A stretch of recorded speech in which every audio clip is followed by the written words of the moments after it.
The way that I retain my clients is making them feel really special. When you come into my business, I love to make an experience out of it. And that's just how I keep my clients between that and, my great looks. I'm just kidding. Or my personality. I feel like that is what's really keeping my clients as well, between the experience and just who I am as a person. There's so many estheticians right here on Long Island, and what's going to set you apart from one or the other is your personality and what you give your client that experience. Hi, my name is Kristina Ford, and I'm a licensed esthetician, owner of the Skyn Lounge located in Dix Hills. I started my business 10 years ago as a makeup artist at first, and then I slowly transitioned during COVID to become an esthetician because I knew not a lot of people really liked makeup, and I wanted to be able to provide more services. What is it the key differences between an esthetician and a makeup artist? The key differences between a makeup artist and an esthetician is the schooling. Makeup artists, just like myself, started out as self-taught, so I learned on YouTube, Hmm. and I was able to take clients based off of that. An esthetician, you actually need to go through training and schooling for you to better understand anatomy of the skin, and be able to service your clients on a professional level. I very much relate to what you said about the YouTube University is what I call it these days. Is like we were talking before we started filming that I'm a musician, and the majority, 90% of what I learned off of YouTube. Never took professional lessons, never took anything, and it was all from YouTube. And it's amazing what's out there. Yeah. So when did you decide? What was the transition that you decided? Hey, I actually want to do more. The transition for me to wanna be able to do more was working at a hair salon. So I was doing makeup at a hair salon, and one of the assistants, she was going to school to become a cosmetologist, and I was like, "Hey, what school are you going to? Because I kinda wanna do more, because 'cause I'm just stuck here doing, reception desks and makeup, but not everyone is booking makeup, and I want to, service more people." I liked the dynamic of the hairstylist and the client, and I wanted something like that. I just knew I didn't wanna do hair. So I was like, "Okay, I was transitioning into doing mini facials Hmm. while I was doing the makeup, and I was like a light bulb just went off, and I was like, "This is what I wanna do." So what was the leap that you said, "Hey, I'm ready to start on my own"? I Or got fired. how did you know you were ready to start on your The own? leap happened after I got fired from said job. After What that, was the I said, context of that? so I was also in school to be a teacher, and that all is a full circle moment that hopefully we'll get through. But it Hmm. was a full circle moment, where I was going to school for teaching, but I knew that I didn't want to teach in a traditional school setting. So I knew I didn't want to be in a classroom. I just knew I wanted to teach. But I was like, the more I got into my degree, the more I was like, I don't want to teach in a school setting, but I know I want to teach people. So after that, it was like, okay, what else? And that's when I was like, let's do aesthetics. Full circle teacher moment. I'm curious what you were referring to that. Do you think one day you'll be teaching aesthetics? So the full circle moment that I'm referring to is I became an aesthetics teacher. So I ended up using my teacher skills in the profession that I actually Mhm. wanted to use it in. Mm. So I became an esthetician teacher, instructor. I became an aesthetic instructor, Mhm. and I found my passion in that. I love teaching other estheticians what I'm passionate about. So that's where that full circle moment came, where although I went to school for teaching, I didn't teach in a traditional setting. I was still teaching what I love Hmm. to do. Now, where is that transition into your own business? Is that before the business or is that currently During. during the So business? that was during the business. And so now I want to take this teaching up another notch and be able to teach specialized classes, specialized skills that most people don't get in a traditional beauty school. I would like to be able to teach other estheticians seeking those skills, What, like what? What does that look like? such as social media. Or Mm. we know in this day and age, you can't just be good at being an esthetician. You can't just be good at waxing or makeup or whatever. You have to know how to grab your client's attention online. It's a weird time we're living in.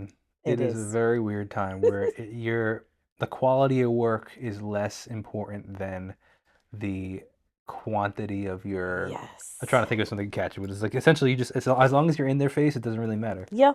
Yeah. And it's a really So strange time we're living in. a lot of people will always come up to me and be like, "You're so consistent with your content." And I'm like, "I kind of have to be because I need you guys to remember I'm here Yeah. so that I can pay my bills too." Yeah, it's exactly, and that's the interesting conversation that I had with so backtrack a little. We were talking about YouTube because you mentioned that you had done YouTube, and I mentioned that I had a career in YouTube, and I had to pivot a little because we were talking about the viewership and how you get caught in this cycle of you wanting to Mhm. get the views because if you get the views, then you make the money, and if you don't get the views, you don't make money. And now if you're that's your full-time job, it's like you just got to pay reduction. Yeah. So I have a family, and I realized, okay, I'm not making as much as I used to be, so I had to pivot. So now I do a lot of, well, I still do YouTube. The main source of my income comes from client work. I do photo and video client work Oh, nice. for businesses.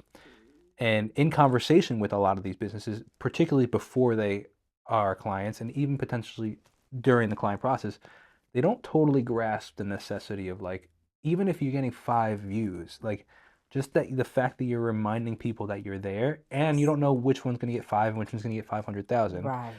And otherwise you fade into oblivion. And And they they forget about might you. think about you when they need that service, but I think about it a lot. For example, like with restaurants.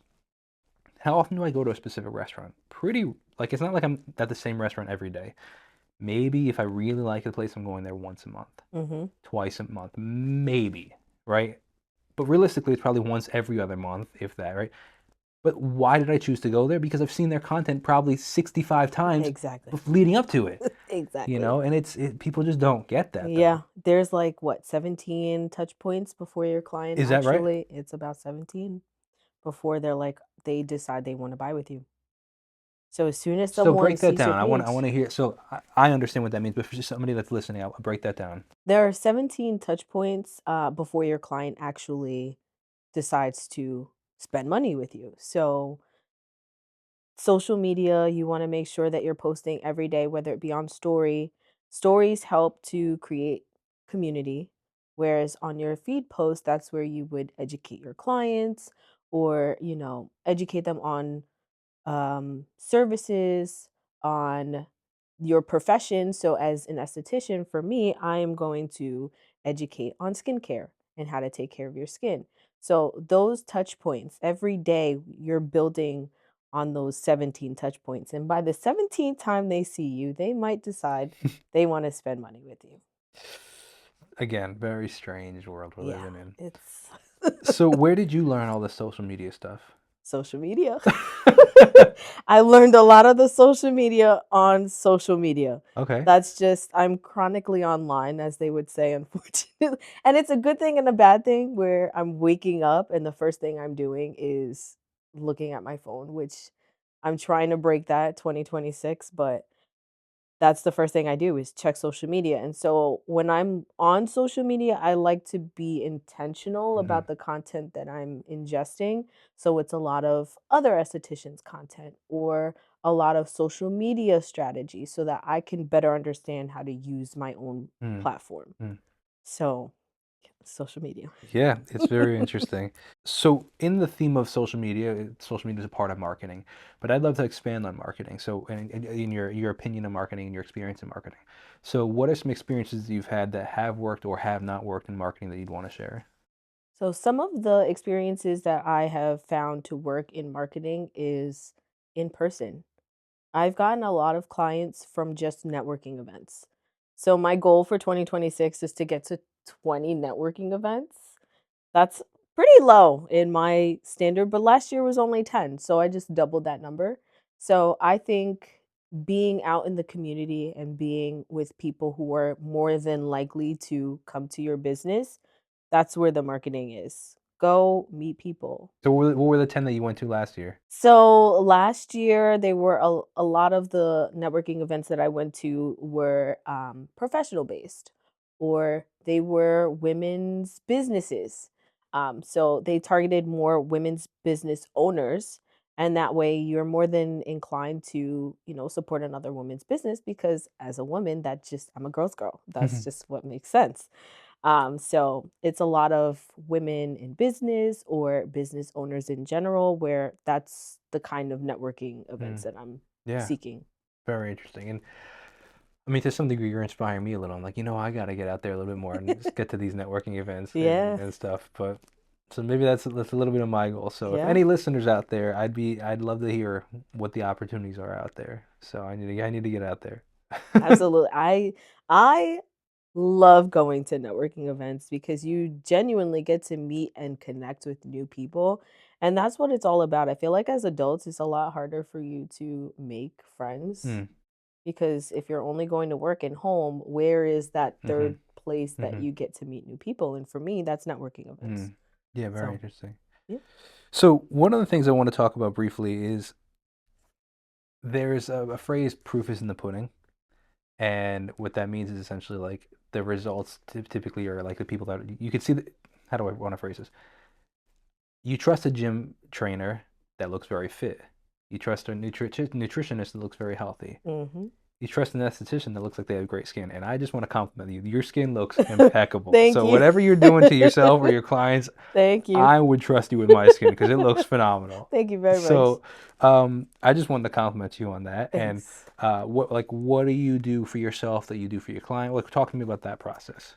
The things that I do for my clients, I actually do for myself as well. Like, I can't, like you said, as a gym instructor or a personal trainer, you can't tell me to do 10 sets of squats and you're not doing 10 sets of squats yourself.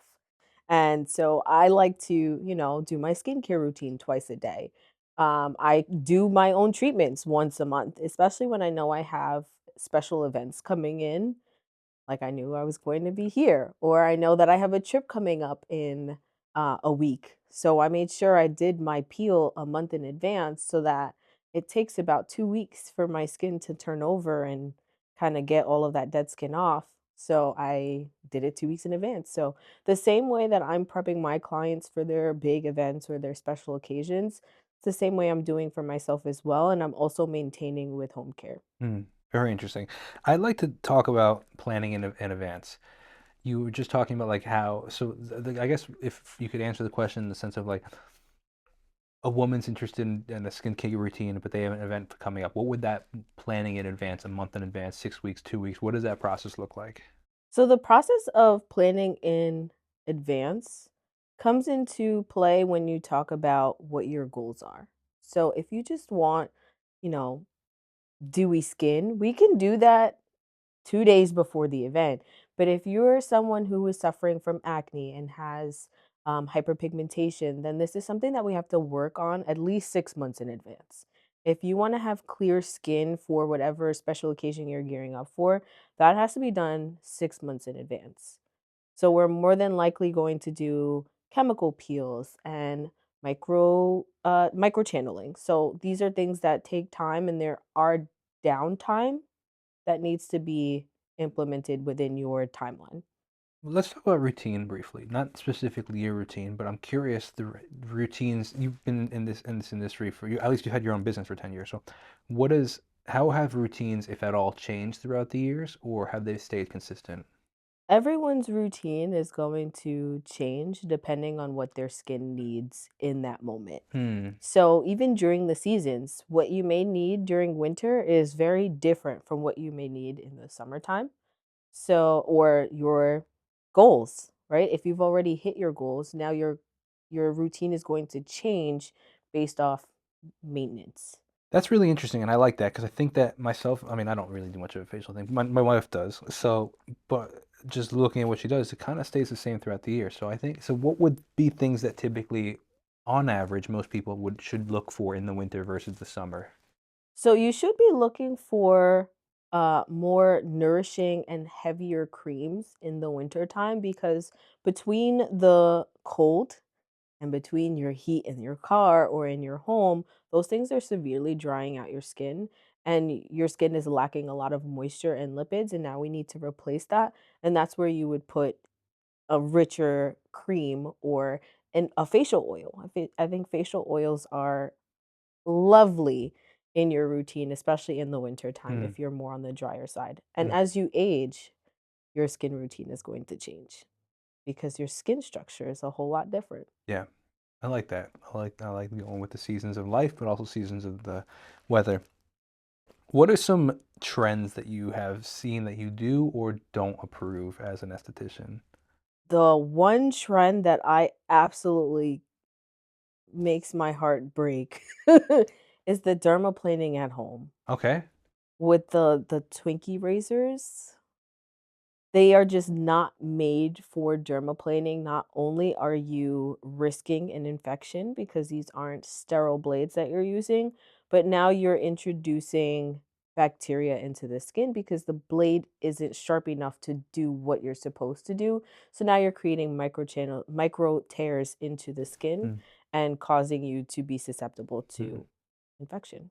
Now, infection like severe infection or infection Oh, like it could be. or like pimples kind of thing? It could be pimples, it can be staph, depending on where you are, like, that's why you don't do it at home. Mm.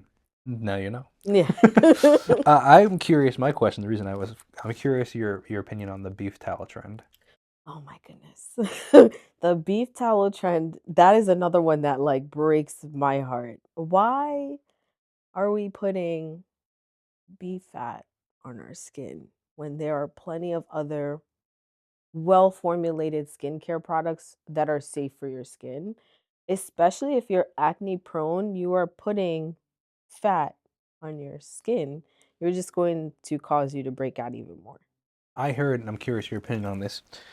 So I think the debate is that it's a more holistic approach than some of these chemically engineered options. However, I heard that it really depends on where you're putting it because what I heard, and again, kind of want to, I'm not the professional here, so I'm relaying my hearsay to what your industry, that if you're putting it on, for example, your hands or your knees or your feet or your elbows, the areas that are not typically prone to breakout, but can be dry and can need moisturizing, that it might work really, really well. However, because of something about like the fat structure, it kind of just sits on the skin a little bit more than being absorbed. And Right. therefore, if you put it on, if you're prone to like breakouts on your face or on your back or something, and you put it there, it might clog the pores more than help. Yes. So with skincare, you want to layer your skincare from thinnest to thickest. And you also want to put in humectants. The humectants are what's going to create that hydrating sensation. And the oil or anything that is heavy like an oil is what's going to trap that hydration into the skin. So if you're just putting an oil on dry skin, you're just trapping dryness in the skin. Wow. You're not actually putting any hydration back Hmm. into the skin before you trap all of that in there. So in theory, if you were to put a hyaluronic acid serum on first, let's say, and then put the beef tallow on, it might work. I don't know if I want to smell like beef jerky or not, but like, it might work. That's really interesting. So it's more about the problem that it's just trapping whatever's under Right. in. That's very interesting, It's like actually. slapping a band-aid on a wound without actually fixing the root cause. So I just want to understand this a little deeper. So essentially, what is the reason of why it's just covering it? What is it? What is it not doing? It's not penetrating the skin, so our skin actually has a permeable, Hmm. uh, you know, It absorbs. but it's selective. Not everything is getting absorbed. If the molecule is too big, it's not going to be absorbed. So the molecules of the beef tallow is just too big for the skin to actually absorb. So it's sitting right on top of the skin instead of actually absorbing.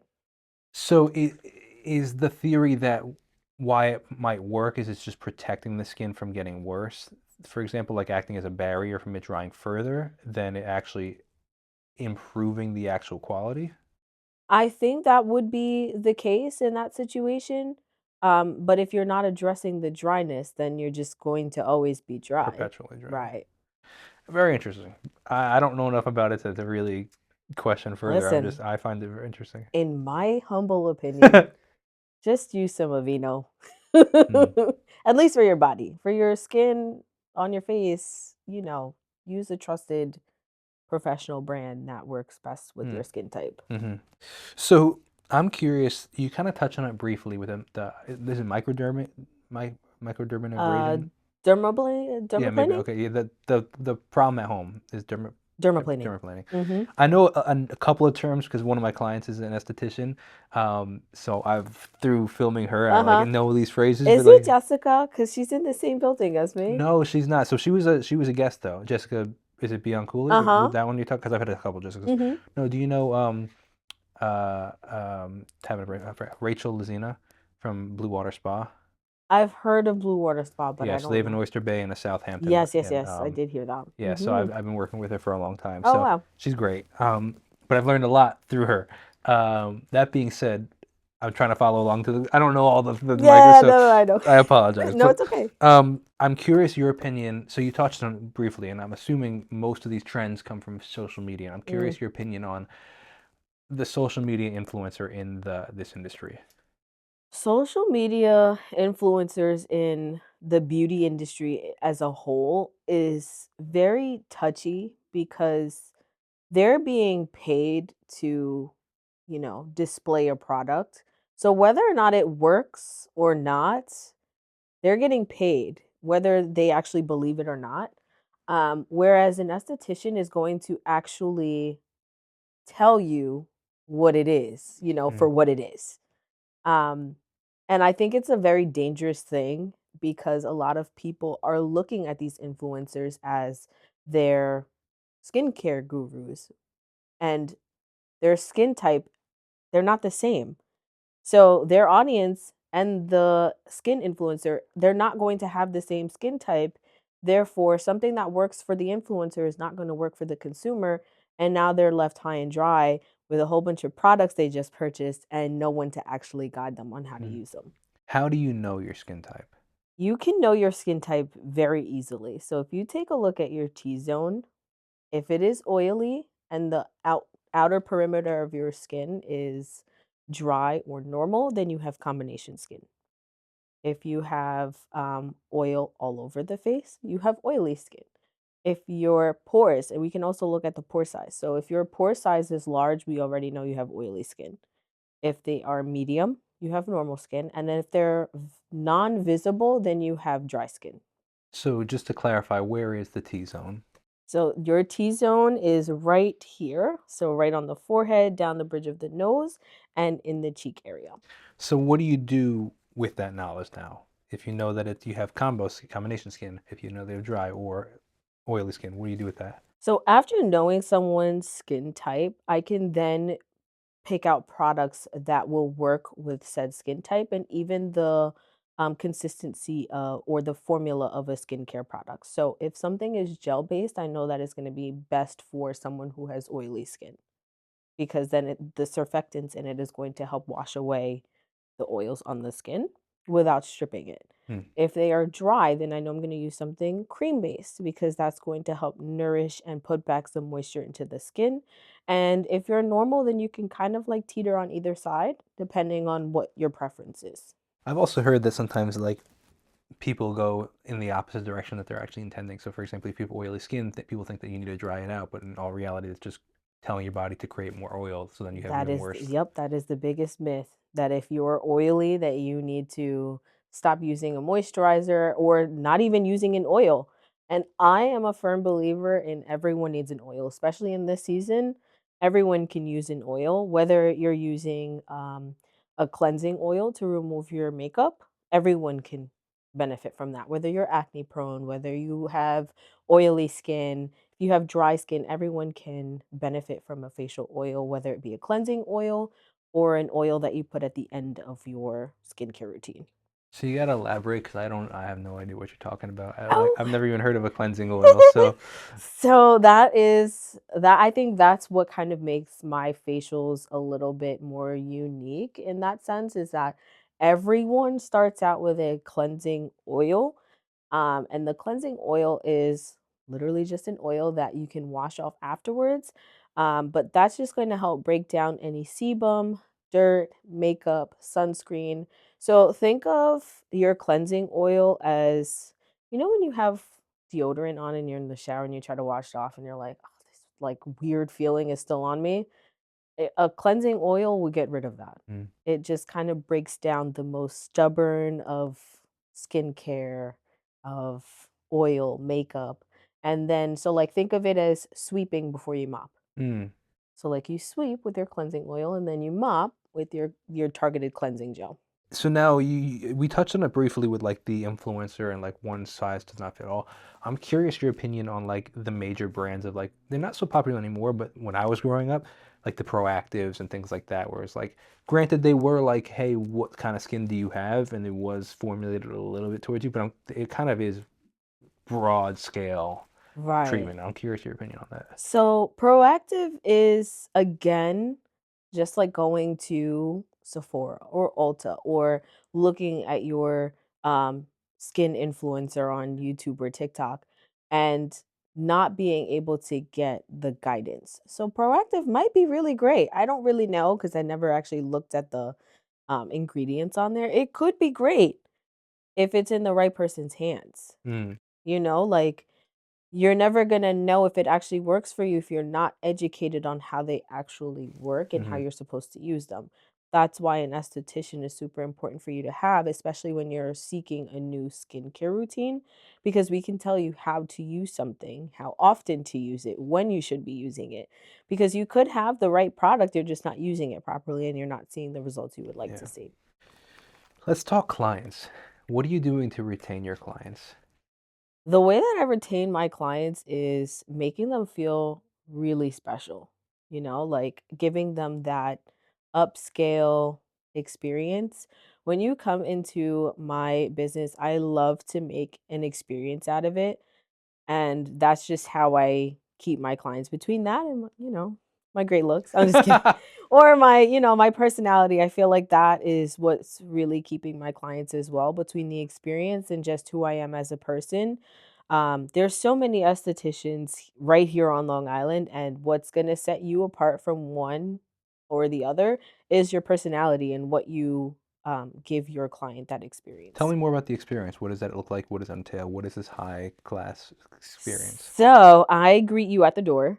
Um, when you come into my business, I'm in a salon suite. So there are plenty of other, businesses there. So I don't want you to be looking and trying to search Wow, for my interesting. room. Yes. Yes, they are numbered, but I will meet you at the door. We have concierge that can take you to my room, but I personally come up and I greet you and walk you back to my suite. And then we have a personalized TV. So on the screen, you'll see welcome to the Skin Lounge and then the person's name. So that's like an added touch I Wow. like. Yeah, I like doing that because I think once you see your name in print, people are like, "Ooh, what's that?" Or like if you see your name on TV, you're like, "Oh, that's so sweet." So like that's just an added you know, touch that I like to put on there. I have branded bags, so you just know that you came from the Skin Lounge. So that's adding to the experience. When you get a facial with me, the bed is set, your feet are elevated, you are in a spa wrap. Like I try to transform the room so that you feel like you went somewhere without going anywhere other than you know, my business. So it's small, like added personalized touch that I like to add. And then at the end, you do get um, a personalized sample. So if you're Mm, not looking to purchase anything now, I'm still planting the seed that you definitely need to have this in your skincare routine. And I'm going to give you a sample of that before you leave. very interesting. I like the personalized sample rather than just the generic, hey, here's the same thing that everybody gets. Very, Yeah. very interesting. Depending on like what your skin needs in that point, I'm like, all right, let's throw that in there. This is something you might need. Try using this, and I'll tell you how to use it. Mm, And then I also follow up 2 days post treatment just to see how your skin's doing. If you had any questions, I like to keep an open line of communication so that they don't feel like I left them high and dry. that even after you leave me, I'm still thinking about you. I'm still trying to make sure that like you're hitting your goals. So that's also another. In broad scale, you don't have to give all the numbers, but I'm curious, just in general, like the cost of a typical sample. Like, is it a big loss leader, or is it like a something that like just is enough to make No. the client happy? Because I'm just curious because I think that people devalue it's important to be like, hey, this cost me money, but the goal is like it's gonna actually Right. make me. It takes Yeah. money to spend. Makes You You have to spend spend money money to to make make money. money. Yep. And I Yep. think that so many people get caught up in, yeah, but I'm losing money. Yeah, but well, 3 months from now when they come back, they're buying 400x, depending on what Right. I'm curious. Right. So samples absolutely cost money. Sure. Even if you want to talk like maybe like in percentage wise, like maybe the ROI kind of thing, I'm curious. I don't know that.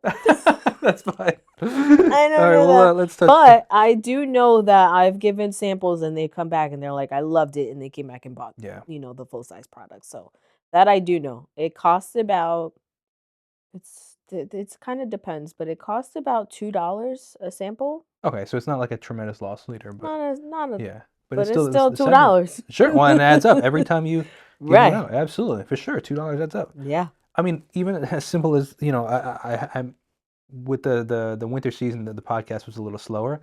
But in the busier season, I had an espresso, so I took it home. So I had an espresso here, because my wife was using it at home. But even like just as simple as offering the guest a coffee and you like an espresso, like it's a Yeah. dollar $52. It's not a ton of money, but you do I that a offer couple times a snacks too. week, and yeah, do it a couple times a week, and then the gift you get, it's like, Yeah. oh, this my expenses, then the rent on the, it's like, oh, like wait, what was now here is now all the way up here, and Yeah.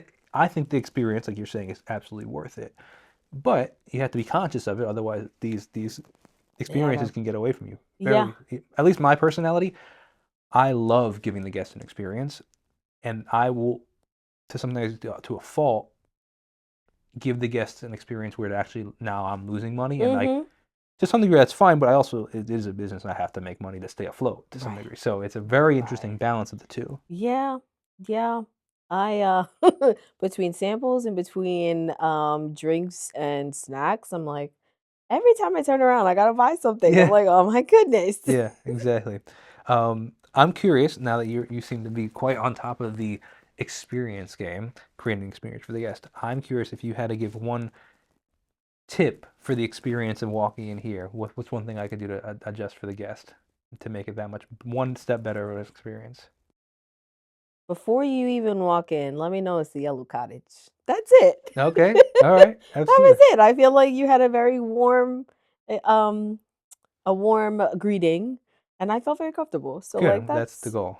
yeah. That's the goal. All right. Just let me know Letting it's the the Yellow yellow Cottage because cottage. I thought it was, but I was like, I don't want to walk into here, and now I'm like kidnapped forever. Yeah, that's fair. Fair. I'm curious about the follow-ups, the 2-day follow-ups. How do you stay on top of that? Do you use some sort of CRM? Do you just have it in your phone? Like, what are you doing to like? How are you contacting them? Unfortunately, I'm doing it by hand as of right now. I don't have a CRM because I just think that is too much for me right now. I'm like, I don't even know how to use it. So for me, right now, it's manually that I'm doing these follow ups. And that makes it that much more personable because it's me. You're not talking to AI, you're not talking to an assistant, you're Mm, talking to me. So you know that I was the one that had you on my mind 2 days later. yeah, absolutely. The only reason I ask is based on some of the things you were saying. Are you a part of the Babes in Business group, or have you I noticed some of their actually followed them. I want to like get into that eventually. very cool? Because But I've yeah. had many of the ladies on from that, and it's just one of those things that like it's such a tight community that I was like, oh, it turns out in the conversation that they mentioned it. I was like, oh wow, but I know that one of the owners of the or leaders of Babes in Business has a CRM company, and in fact, I was Mm. looking to go use that. So I was curious if you Oh, had an experience with it, or no, not yet. but just So based on I what they were. Sorry, what was you going? no, it's okay. I had used a different marketing company like over the summer and they had their own CRM thing, but it was just like it's so overwhelming. Yeah, I don't know how to use. yeah. Well, so that's what triggered the question is the overwhelming aspect of it. The way that they spoke to me about is they like to onboard their clients in a way that they teach them how to use it. As to my understanding, which was like, because I agree, I'm like, I don't know, there's so many things to do in Yeah, this thing, but like, it's a lot. I admired that and I thought that was cool, and that's why, that's one of the reasons I'd like to use them, is because like there's at this point I've had close to 90 guests on the podcast, and I want, and the phone numbers are all over the place, and the Yeah. names are all over the place, and the business names are all over. So like, you know, I've had 4 or 5 estheticians on at this point, so just making sure that I remember, you know, you're memorable. But I would say, you know, just No, I know. like it's just a lot to like, you know, the names and then the businesses and where they're located and all these things. If I ever want to recontact somebody to try to find something, you know, Yeah. like it's sometimes like, oh wait, what was that? It's been 5 months. What was that person's last name? You know, I remember the first Yeah. name, but where was the phone number? You know, so My even as simple booking as site that. kind of helps with that. What do you use to book? Gloss Genius. Gloss Genius. Yeah, so like once they make an appointment, I've captured all of their like contact information and I'm able to like do that. And I'll even ask, like, where did you find me? Mm, Most of my clients are coming from Instagram. really Yeah. interesting. So tell me more about that. Most of my clients are coming from Instagram because they followed me and a lot of them will come in and they're like, I've been following you for so long and I finally but and I'm like, wow. It's like such an awe-inspiring moment because it's like, okay, so I am doing something right with Mm. this social media, even though it's not like instant gratification. I'm still being gratified eventually, with my clients booking. So that's pretty cool because they're just like, yeah, I found you on Instagram and I've been following you for like X amount of time. And I'm like, What's the size of your account right now? we are at almost 1,300. So what's interesting about that, that's the point I wanted to make, because we talked about having a background in social media myself. People think you need 1 million followers or 1 million views to make a business successful. And here you are saying that the majority of your followers, the majority of your clients are coming from Instagram. And while 1,300 is great and a lot more than other people, it's also not 1 million. And Right. this is proof to other businesses, because this is where it's geared towards. So you don't need 100,000 followers. You don't need 5 million followers to build a business, and you can Right. do a lot with 1,300. And again, I'm not, if you put 1,300 people in a room, like that's a lot of people. Yeah. But people have this misconception that I need to get 1 million views on all my posts. Oh, it only got 57 views. Well, like, Yeah. what if all those people booked this month? Like, do you have the capacity to even book 57 people right now? Right, Like, right, right, we right. just have this very twisted view, myself included, Me as well. myself included. We have a very twisted or perverted view of what actually is necessary for a business. If you had 100,000 views on a video and even 1% of them booked, so 1,000 people booked, could you even, do you have the capacity to even handle that? And that's what you want, but people are saying like, oh, I just wish, if I just had 100, like, you don't Yeah. even have the framework to hold that. So like, it's actually Yeah. not even, I had a really, really interesting conversation with an accountant on this podcast, and he said, a lot of businesses don't, it's in the context of looking at their books and budgeting. He's like, if you don't understand your numbers, you might actually have a goal that might end up hurting you. In the sense that he's like, you might make, just for easy numbers, $100,000 a year right now, but your goal is 500. But as soon as you reach that 500, now you have all this added. You have a new lease. You have all these extra clients. You have this new equipment. You're actually less profitable at 500,000 than you are at 100,000. And it's like people don't understand the numbers of like Yeah. behind. I don't know. It's just, I'm More going on a money, more rant. problems. Yeah, well, exactly. More money, Famously more said, problems. yes, Yeah. exactly. So it's like, yeah, if you want to make money, you're gonna have to spend money, and if you want to make big money, you're gonna have to spend big money. Yeah, but then there's a lot of headaches that come with that as Yeah. well, which is very interesting. Yeah. So where do you see yourself? What's the next 2026 goal? 2026 goal is to see 500 clients or have 500 appointments. Last year I had 483, so I was Wow, close. that's several a day. I mean, that's more than one a day working 7 days a week. So if you're working even I 6 days only a week, work 3 days. the other days are spent with. With my daughter, with admin work. That's Good for how I'm you. able to like make it consistent. I actually really like that, because I think that so many times, myself included, I have this prefabricated idea of what work is supposed to look like because of the 9 to 5 concept, Yeah. and you and I don't work 9 to 5 jobs. No. So if I find myself sometimes when I'm like, it's 2 o'clock on a Tuesday and I'm not doing necessarily what I think I need to be doing, I get all stressed. I'm like, oh gosh, my business is gonna fail. It's like, wait, this is why I'm self-employed, so that I have the time Yeah. to do these other Yeah, things. exactly. But that's wild. So that's I mean, that's my math is not going to work right No, now. I'm not good at That's math a lot either. of clients a day though, for Yeah, 3 days a week. 3 days a week, and not like full days. So like 10 to 3. That's amazing. Good for you. Yeah. That's cool. Yeah, I think that's where it is knowing that you can make more money doing less work so how do you in the plan long. that or transition that? What does that look like? More education, pushing more retail, because eventually you're not supposed to need me. That's where you're supposed to go, and I'm only supposed to see you like once every 3 months, let's say, just for maintenance. Oh, very interesting. But, there are people who are working towards a skincare goal where they are going to need to see me more often. But the goal is not for you to need me forever, Mm.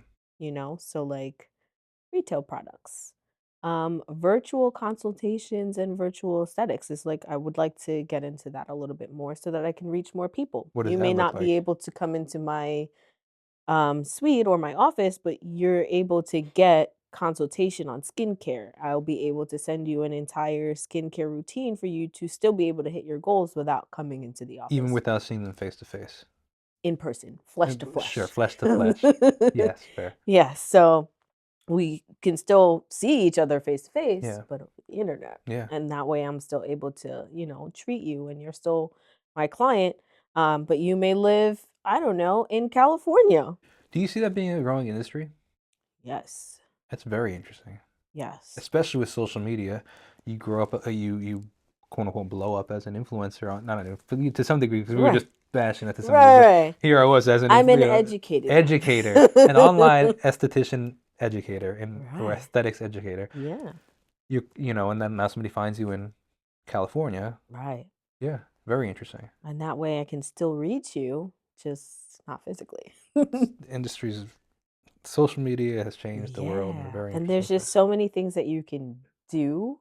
And that's where I want to be. I want to be able to work from wherever. I want to be able to, I don't know, if I get sick, God forbid, I can't come into work and actually give treatments. I can still consult people over the internet and still get paid. Mm. Because, as you know, we don't Mm-hmm. have the same Mm-hmm. benefits as a 9 to 5er. So, like, if you're not out there physically making money, you're not making money. So, I need to find other streams of income as well. Yeah, I think that that is a very under thought about concept in the self-employed business owner industry. Yeah. That we get so caught up in the quote unquote making money in our one lane that when something happens, whether it be a something tragic, or something even great as having another kid, like where I am right now, where Right. it's like, man, I'm not sleeping, I'm not going to the gym, I'm not, I'm Yeah. not doing any of these things, and now here I'm trying to work. It's like if I take any more time, well, now I'm not making money, but then I want to spend time with the family, and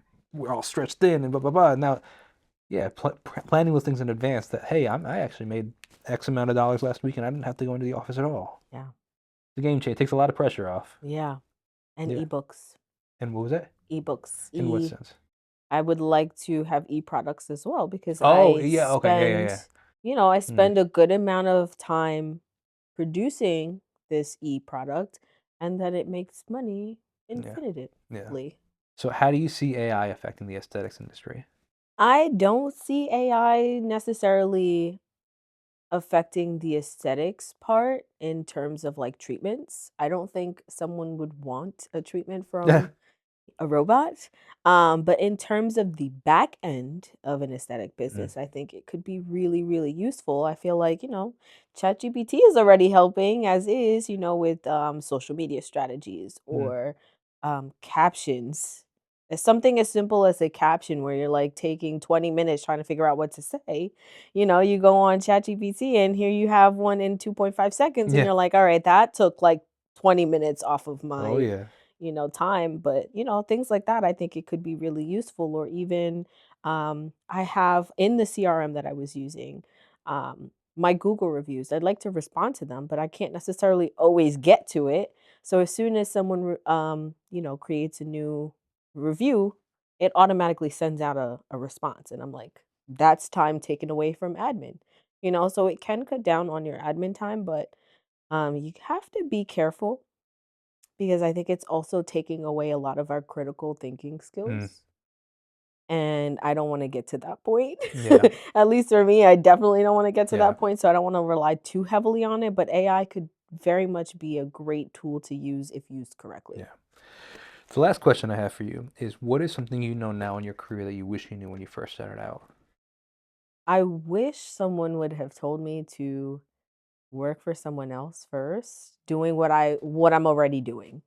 I think that would have kind of helped to understand how to run a business without going through my own trial and errors and seeing other people make the mistake that I'm like, "Oh, okay, I know how I wanna do this and how I wanna do that." I think maybe that. That is a really, really interesting response that I think is just super unique, but super insightful.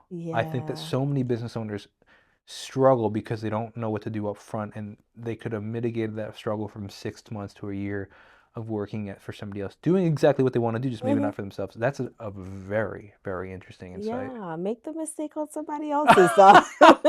That's fair. You know, Yeah, that's like, fair. it's just I think if I had done that, which I kinda did, but, like, That's really interesting. I like that. you That's great know? advice, actually. Yeah. Especially, I mean, for anybody, but like, especially if you're 18, 19, 20 years old. Like, I actually dropped out of college to do my career full time. What, at 18, 19 years old, what would a 6 months or a year cost me working for somebody else? That probably could have saved me a lot of headache and honestly made me more money up front. Because now I'm actually making money because I have a job, as opposed Exactly. to the first year I dropped out of college, I made $9,000 the whole year. Like, Yeah. like there's a lot of pros to that. That's a really, Yeah. really great Like, advice. it sucks, you really have to put your pride aside because if you already had the idea that you wanted to work for yourself and you kinda skip past, like, wanting to work for someone else, I think your pride can get in the way of, like, you getting all the insight of Mhm. working for someone else. I think that's a really, really great idea. Yeah. So we're gonna end on that great idea, but it was a pleasure hearing your story. Thank you Yes. for sharing it, and I'm Thank really looking you. forward to you It was hearing a pleasure. what's to come Thank next you. and the 500 clients.